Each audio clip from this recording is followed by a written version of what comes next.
This is working. All right. So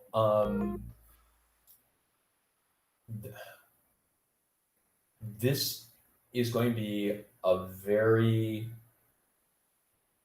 I don't know how to handle the heterogeneity of the audience for this because it can be like crazily technical, and hopefully it won't just be a conversation of Adam Smith and I. But here's the thing. I have a love-hate relationship with ASP, which is answer set programming, and there we go. Answer set programming is really awesome. I find answer set programming very hard to reason about. That's partly because it's in the same general world as constraint programming, and that's all stuff where there are global interactions between pieces, and it's hard to keep track of what's going on. I want to test out the following idea, and you can all tell me what you think about it. ASP is extremely powerful. It's extremely expressive, and I want to argue that the expressiveness comes in part from the use of minimization in its semantics. I'm going to explain a little bit about what that means, but essentially what my paper is it's like a paragraph of position paper and then 8 pages of tutorial to unpack all the background behind the position.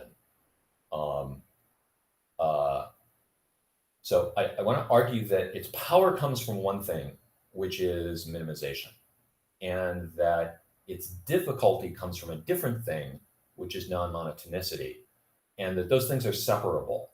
Minimization is used as the way of implementing non-monotonicity in ASP, but they don't have to go together.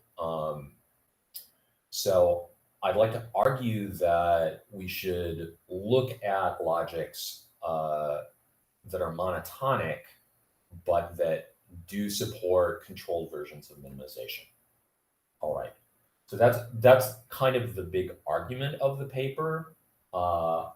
Then I would refer you to the paper for sort of like the long unpacking of the background of it. But here's sort of a short version of the background. So constraint programming, and I'm going to include SAT and SMT in that, although you can argue they're different. But the basic idea, if you're trying to use them for procedural content generation, is you have some designer who's going to specify like what's the space of possible models, the space of possible artifacts, and a set of constraints on them. And then there's some kind of constraint solver that finds a model that satisfies all of them.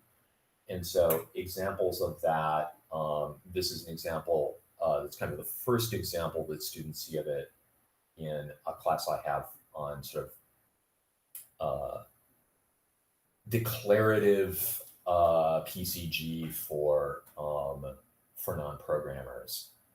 And so this is generating random cats, and there are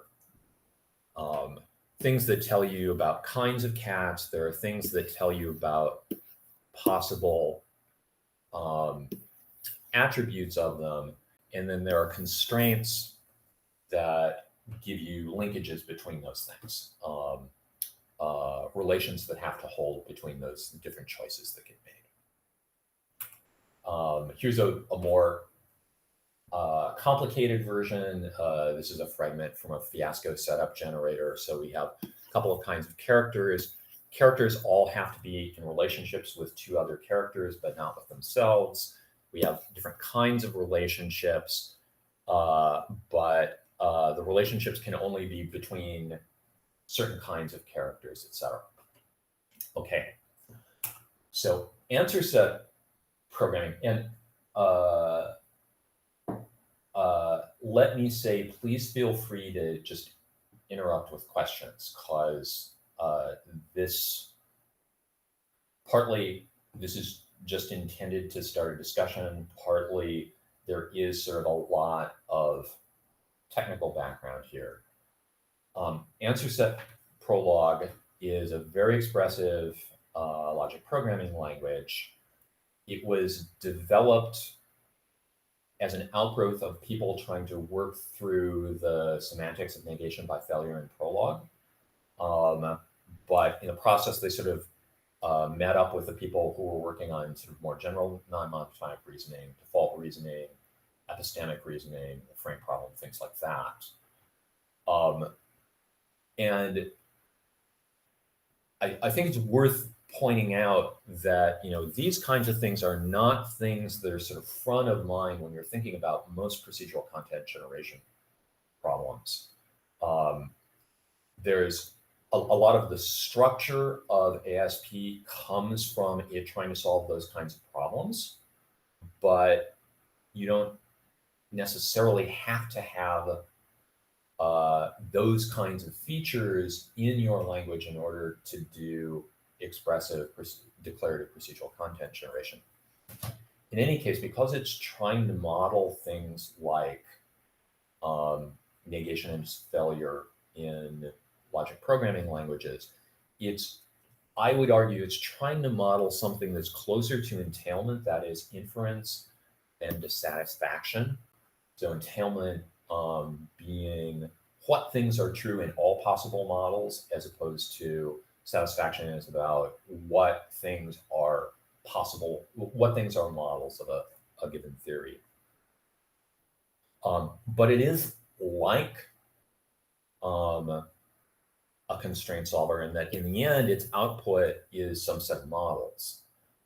The difference is that it restricts the output, the models that it generates, to not just to not all of the models under classical logic, but the models that are stable.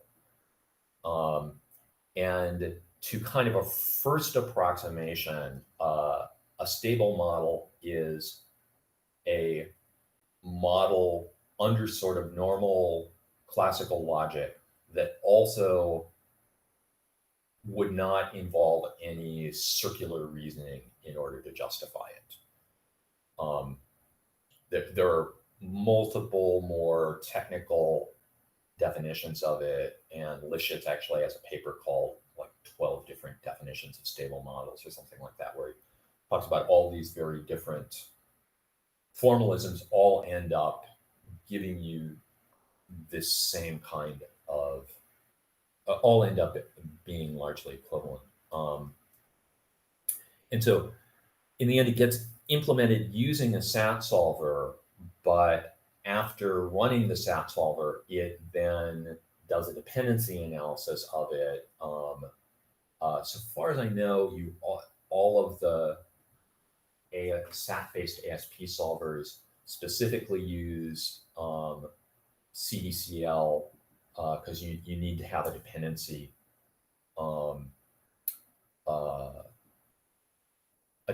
graph in order to check to see whether or not there are essentially circular justifications for the propositions in your model.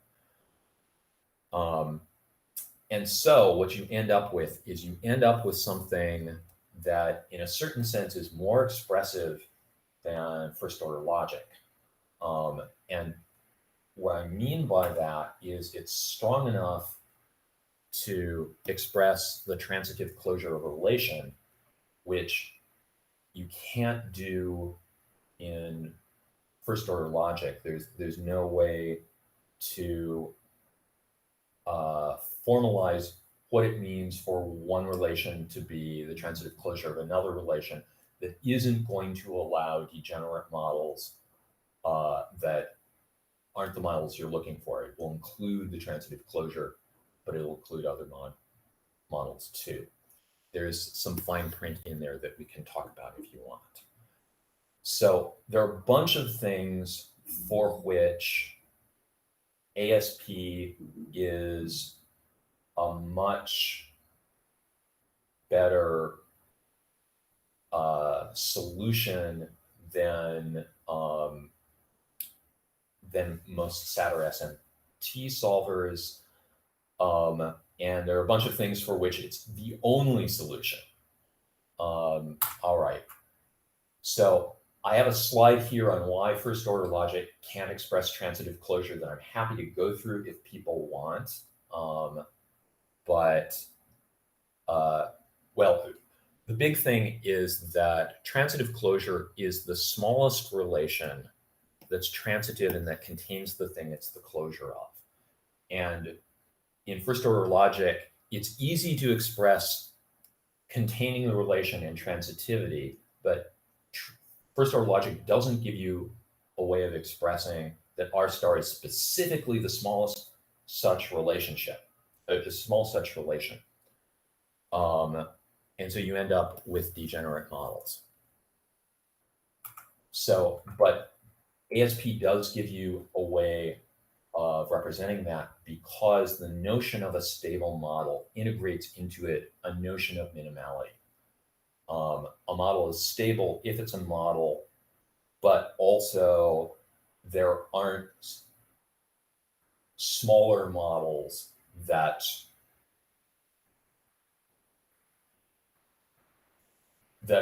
well, it gets more complicated.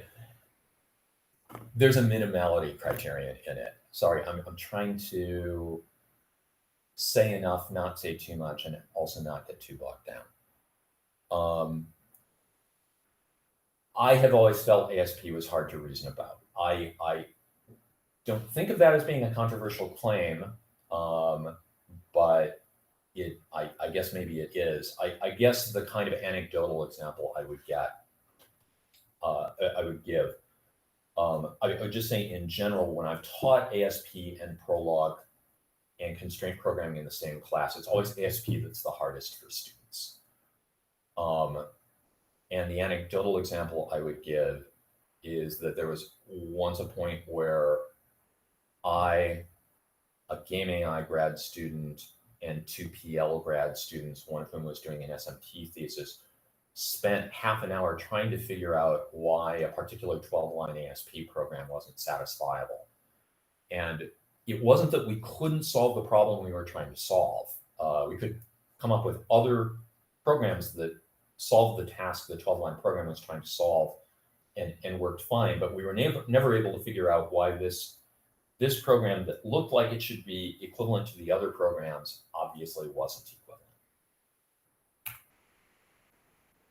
I want to argue, I think the reason ASP is hard to reason about is its non-monotonicity.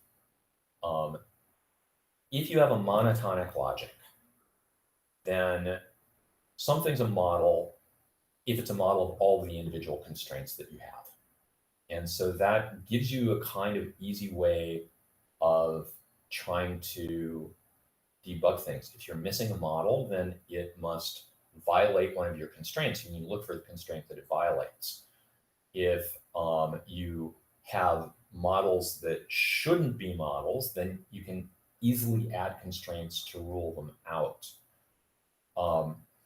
ASP is non-monotonic, and so adding constraints doesn't just remove models, it can also add models. It can add some models and remove other models. And so I just find that makes it very difficult to reason about. And hopefully Adam is just going to set me straight and teach me how I should be reasoning about this. But this is my sort of attempt to think through both why ASP is so hard to reason about and also what the sources of its power are, such that we could think about trying to tease those two things apart. All right. So that's what I had to say.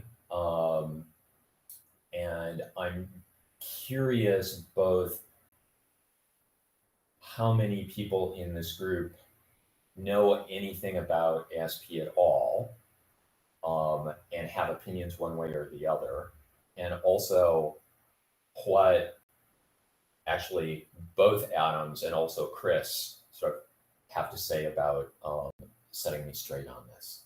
Thank you.